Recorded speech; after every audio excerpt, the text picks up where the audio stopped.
Female founders, stop doing communities, start doing memberships, and then they burn themselves out because they're doing everything for free. They need to be creating memberships and monetization strategies. She spent 15 years building systems that predict what you'll buy before you know you want it. She even holds a patent in that space. Now she says the only thing that converts is being human. I'm Tom Horak, and this is Changing Shapes, a podcast where I sit down with people who are shaping culture through technology to get to the reason underneath. In this episode, I sit down with Angeley Mullins at the Social Hub Berlin. She's the founder of Aetheris Ventures, and she built her commercial chops inside big tech, Amazon, GoDaddy, Intuit, before taking CMO and CGO roles across a string of Berlin scale-ups. We talked about why the tech industry trained us to celebrate fundraising as a success when what founders actually are doing is taking on debt. Why critical thinking is the most important skill the next generation, and frankly a lot of us, need to be learning. And what that means for people building companies right now. Angeley has so much knowledge and experience to teach us. And if you care about building businesses, you're going to love this one. Thank you so much for being here. It's such an honor to have you. I've seen your experience, and the focus of this show is to talk to people who are shaping culture through their work. And you've done so much. I can't wait to dive into it. Thank you. Nice to be here. And I'm so happy that there's sun in Berlin. So I feel like it's a whole new world that we're starting this year. But yeah, really nice to be here. Indeed. Yeah, I'm glad I'm here just for a visit. So this is showing itself from its best side. So why are you People's Business Emergency Fund? I have gotten the calls of, oh my gosh, a founder, their funding fell through. I've gotten calls of how do we hire a bunch of people in the team? How do we fire a bunch of people in the team? How do we pivot directions within a particular company? My product doesn't have product market fit. I know nothing about marketing. How do we get that to go? Sales is not sailing. So how do we get that to go? These are huge scale problems that are big emergencies that they call you for. That's incredible. I mean, looking at your LinkedIn, I was just absolutely in awe. Like I couldn't find the bottom of your experience almost. I just felt like I kept scrolling. The first thing that actually came to my mind when we were talking about your experiences, it almost feels like the reason why people read mountaineering books is to see what is the journey, how somebody's getting somewhere, and what is the experience, the struggle, and what does it feel like to be on this journey. That was my instant association with just the mountain of experience that you've had.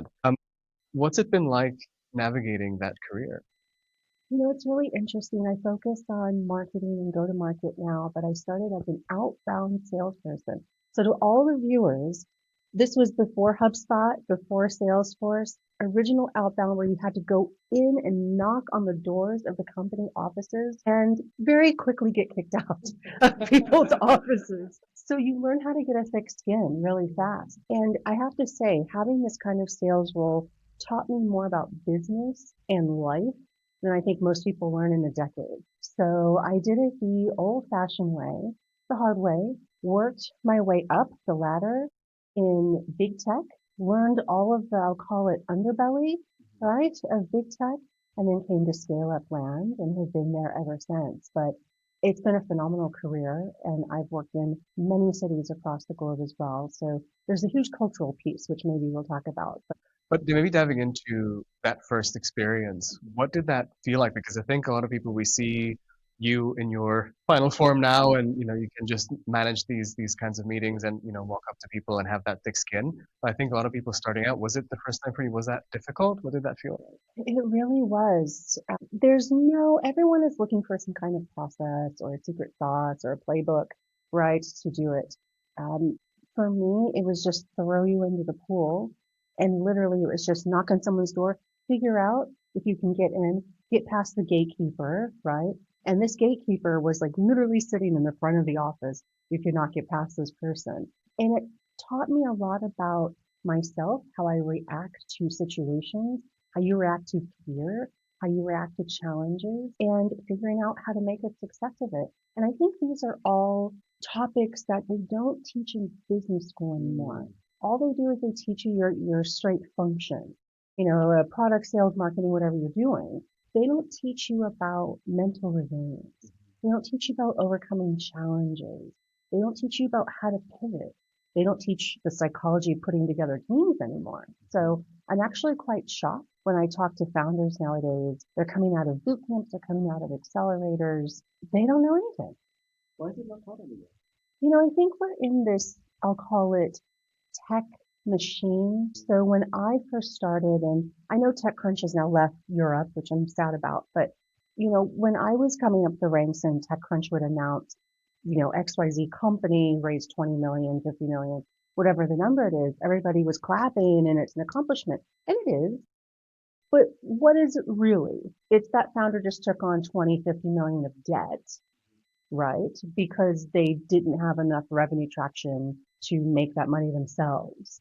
And so I think we've just all been brainwashed in the tech industry to think a certain way. Over the past few years, that's changed with kind of the end of this hyper growth era and profitability, and that's changing.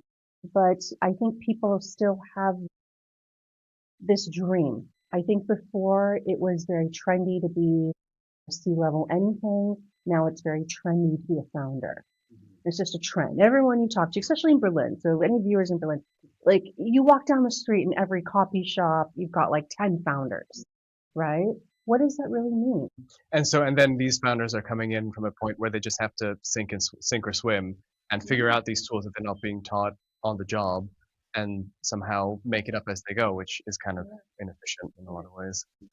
Could you give us a quick breakdown on what AI marketing is for somebody who doesn't understand it and how to apply these tools? AI marketing is the epitome of taking the best of somebody's knowledge and the best of automation and putting these two things together. It is not, all the viewers, about how many tools you can use. And I think that's one of the things these days, right? And I'm guilty of this as well. Like I did a post and here's my top tools and my favorite picks, and everyone's doing it, but it's not about the number of tools. It's about the right automation at the right time with the right experience behind the computer or the mobile phone. That's the key. And I think that's the key that people are missing. And how do you identify the point where there's the right balance, right? There's speed, you have to be fast, you might have pressure from your line manager to be faster, or you just want, you're a founder and you just have to have things move quickly. How do you sense check if I've gone too far? Like for me, it is a lot of trial and error and testing things out. But there's, I can kind of describe it as an intuition of this isn't working. Sometimes you have to kind of run into the closed door or the sort of misstep where, oh, that didn't really land the way I wanted it to.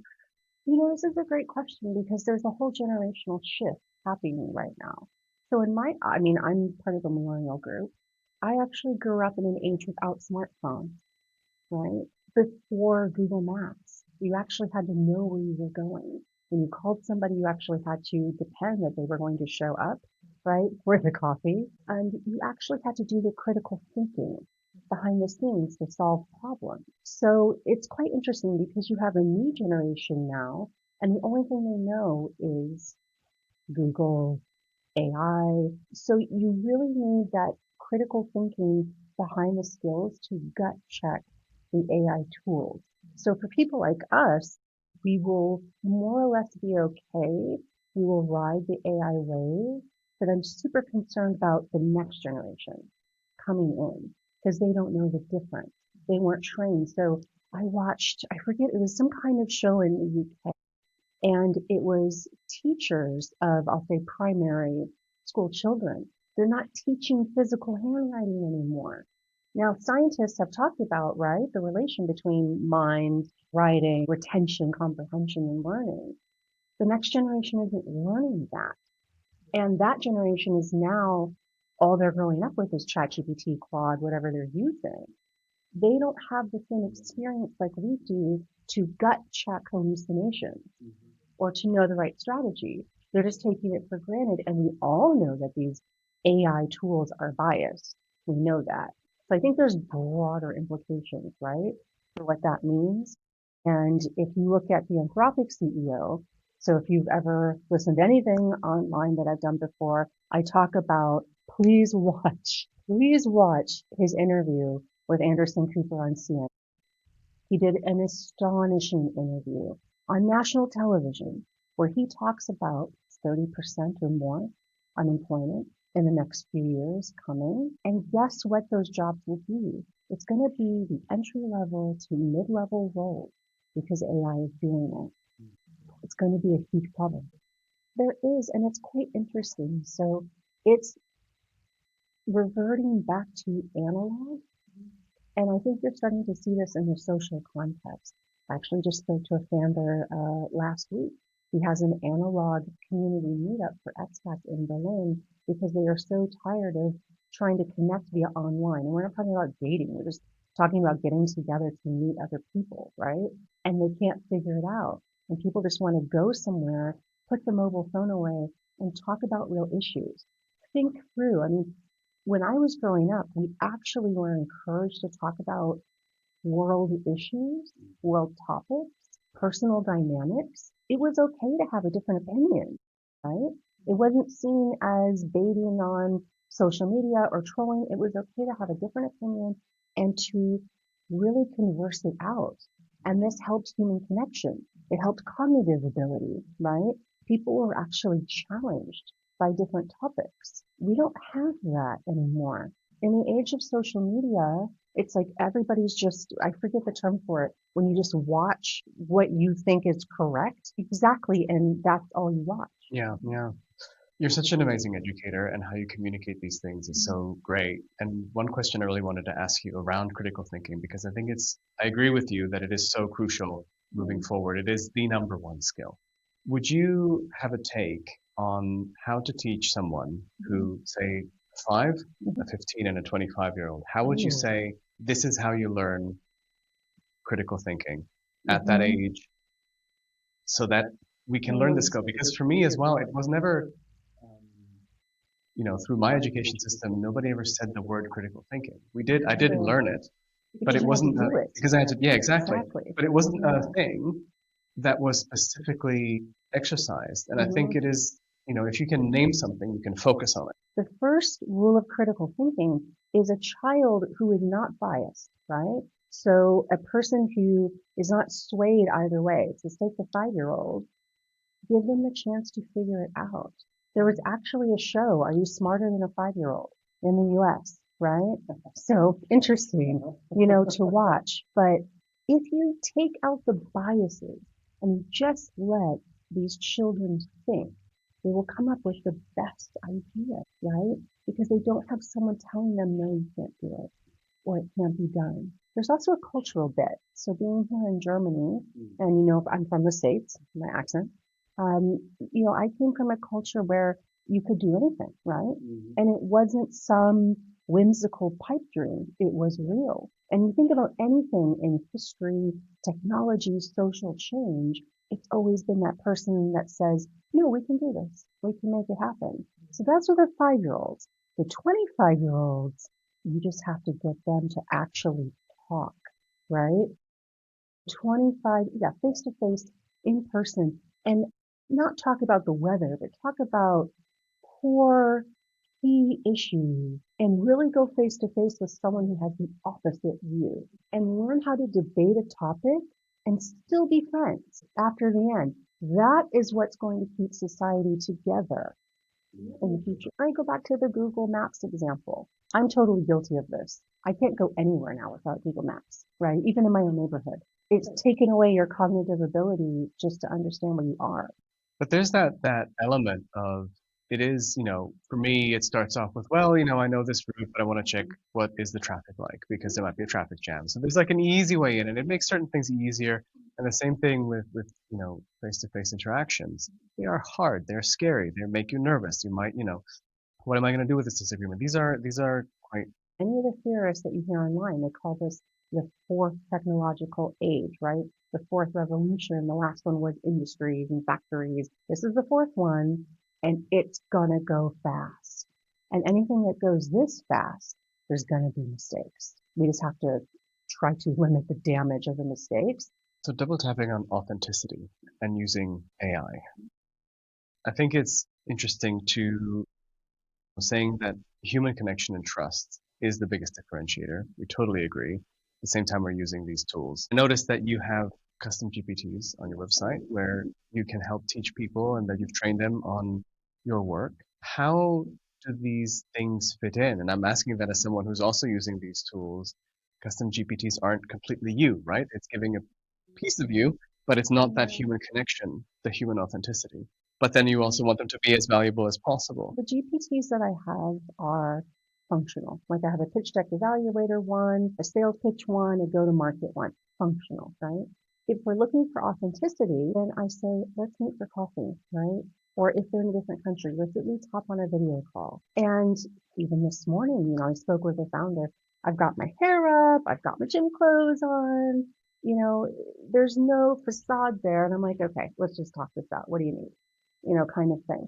To me, that's the things that people remember, the authentic pieces, who we really are. That's important. So I try to balance as much as you can. GPTs are supposed to be a tool, or if you use Claude, skills in Claude, right? It's supposed to be a tool to help us.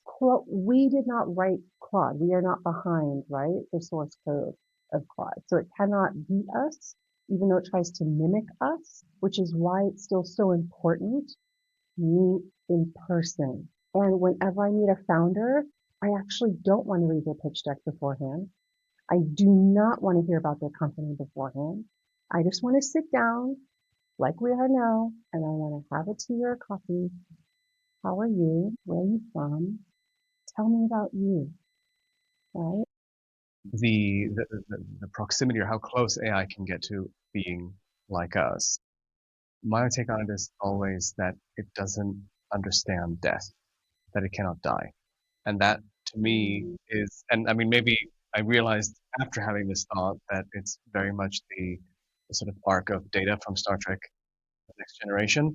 He wants to be human, and only when he actually dies does he sort of become fulfilled in terms of his emotions. Was not intentional, must have sort of subconsciously crept in.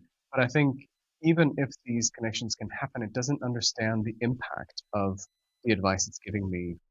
For me, I might be having this business, and the level of stress and the fear that I have because I need to answer to a VC, or I have clients or customers who will be upset about it. And that reads into, my life experience. Maybe I had an experience as a child, or as I was building a business, things came in, and there's a certain fear that is connected to survival and life, and us connecting amongst people is that. For humans, what are we going to do? How do we draw purpose and value with ourselves? Because think about it, we used to be in a world, you went to school, right, to get the best job. You climb the career ladder trying to prove you're the best. But if AI can outthink you and AI can outprocess you, where does our value belong? This is why I keep talking about coming back to the humanity. And what I think AI cannot have is the same emotional depth that we do, that we claim as humans and being human. Could the speed of this change be to our advantage? Explain what I mean by that. I recently heard a long form interview with Mark Zuckerberg, which I don't listen to those often, and it was fascinating to hear his position because he was talking about his new glasses, and he said a couple of things, but the one that struck me the most was that they put a lot of effort into making sure that the projection that goes onto your glasses isn't seen by the person you're speaking to, because culturally it's not accepted that you're speaking to somebody and getting information about them at the same time. So his way of solving that problem was, oh, let's hide it, which I found really jarring because my response to that would be, oh, well, then maybe that's not a good feature if it's not something that culturally we'd want. And I think it tells a lot about his position in leadership about these tools. And I think we can see it now, how there's the new Android app, which can detect if somebody's recording with their glasses. People are feeling quite strongly about these smart glasses. Back to my question, do you think the speed at which AI is evolving, because if it can simulate human connection with speech and with chat so well that we can barely tell the difference, it's just more seamless and easy, I could see us erring towards using that a lot. Now, if it goes so quickly that all of a sudden it's here, but we haven't slowly gotten used to it, then we'll have a bit of an ick and say, well, it is convenient, but actually it's not working for me because our society is still set up for us having human connection to a degree. I think it's going to be forced onto people. right? I don't think it's going to be something like we're shopping at a store and do we want it or not? Just like we've seen the shifts, like GPTs, they're shown as an option, right? But an option that is so widely adopted, if you don't use it, you're left behind. That no longer is an option. Get on the bus, right? Kind of thing. So I think this is what's going to happen. And this is where you're going to see this huge analog movement come in, right? So there's going to be a great discernment of which AI tools for which, tasks we're doing. And then there's going to be this whole group of people that says, no, we keep our humanity. We're going to go analog or take parts of our day and go analog. You're already seeing in schools, right? There are certain schools, everything is analog for the most part. You're going to see a divide.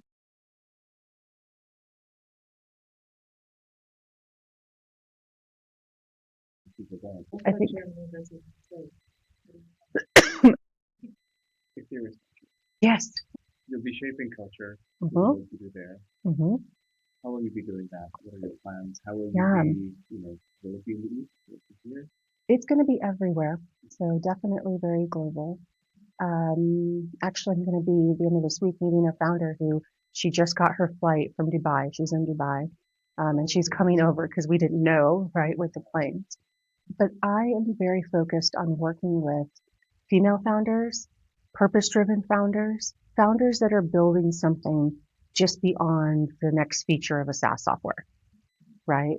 How can you use tech to help humanity? For example, there is a founder, I was on a jury in Prague for pitches, and there was a founder that made a device to help heal women's stomachs after a C-section. How cool is that? And think about it. We have the technology to do it. It's just no one ever wanted to focus on it, right? Or there's a great founder in here. So Precious, if you're watching, so Precious, she's here in Berlin, Abiva AI. So it's basically AI for face and skin analysis and cosmetics and skincare for people of color. And the interesting thing is I was in the jury for this pitch. She does a pitch. It was excellent. In the jury pool, they were debating on if there was enough market for this product. And I said, everybody, I mean, bless their souls, right? This was for a female founder accelerator. So they definitely have their hearts in the right place. But they were like, we don't think that there's market. And I said, well, of course you wouldn't think because you've never had to think like that. And then they looked at me and I said, okay, forget about Germany. Think about everywhere else. How about the continent of Africa? How about China? How about but having this kind of conversation, you're just like, okay, there's still so much progress to be made. So this is why I do it. Um,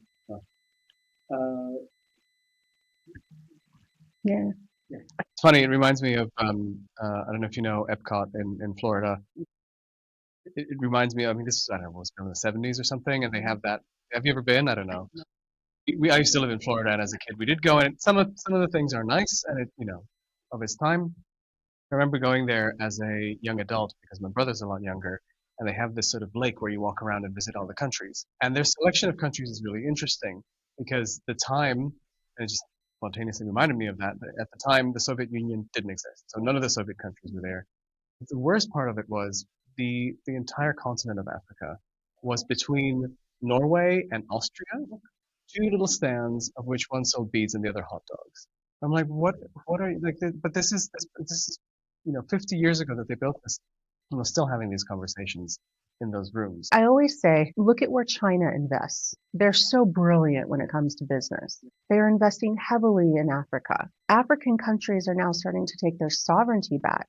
And I don't mean just about being their own nation, right? They're starting to go to countries like the UK, like, we want our jewels back. They're starting to buy their own mines. Can you believe this? So much materials comes out of Africa and they don't even own the rights to their own mining facilities, which is ridiculous. That's all about to change. So you're going to see the world flip over on top of the whole demographic shift that we are seeing, right? The US, Europe, Korea, like Japan, they are all shrinking. demographically. And you're going to see India, not so much China. I guess maybe they never report their numbers correctly anyhow. But Africa, huge. Yeah. Yeah. Kind of so let's say, Sure. sorry to switch out there's two more countries there to kind of use our visibility. We're trying to figure out how to do marketing. That's very different. It's very different. It's very different. So the first conversation, I don't talk to them about business at all. So it's very different because I'm looking for resilience and grit with the founders. Do they have it, right? Are they willing to be adaptable? Can they overcome challenges? Are they a decent human, right? So for me, my process is different because yes, you want exits. Yes, you want a return, but that's not my first and primary motive. My first and primary motive is to make sure I'm backing good people. So that's what I look at first. Then we go to the business piece. When it comes to the business part, I just want to say this for any founder that's watching this. Email newsletters and email signups do not equal revenue. I'm just going to say that because I have heard so many founders come up to me and they say, I've created an email newsletter, right? And I have 10,000 people on an email newsletter. Give me money. And I said, great. Have you gotten any revenue out of these people? No. And I'm like, you don't have anything, right? It's the same thing with communities. I love communities. I am such a big part of many communities. I'm a big supporter of them. But the number one problem that leaders of communities have is they cannot monetize. Because guess what? They set it up as a free thing instead of setting it up as a membership. And especially when I talk to female founders, stop doing communities, start doing memberships, money, right? You want the money. And then they burn themselves out because they're doing everything for free. They need to be creating memberships and monetization strategies. So this is what I look at on the business side. On the people side, they have to be good people. I think we talked about this a lot as well, but I think there's a lot of conversations around what we're losing, right? Losing in work, losing in connections, losing in humanity, losing in skills that's being outsourced right now. But if you look at that perspective and actually think about everything's going well, things evolve well, what do you see how that evolves? I find people now are learning the value of human connection. People are less interested in war, right? When you just look politically, they're more interested in work-life balance. They're more interested in having a life. I see women particularly interested in how they're going to develop themselves. I find that very important. I see some men are trying to become more emotionally aware, more complete, right? Human beings. These are really cool things. When it comes to healthcare, amazing things, right? Which are happening. And I think that's really going to be one of the golden nuggets of the next decade is the healthcare piece. But I think humanity as a whole is going more towards what we would think humanity is supposed to be. There are speed bumps, right, along the way. There are many, but if you're in a plane 30,000 feet above the air and you're like, okay, look at the evolution, right, of where we're going. But that's why this is such a critical time. It's a make or break time because AI is such a powerful tool. It can be used for our highest enlightenment and advancement and human acknowledgement, or it can be used for other things, right? So it's up to us. We have it in our hands, our future. We hold it in our hands. I love the optimistic ending. That makes me feel good about the future. Thank you so much.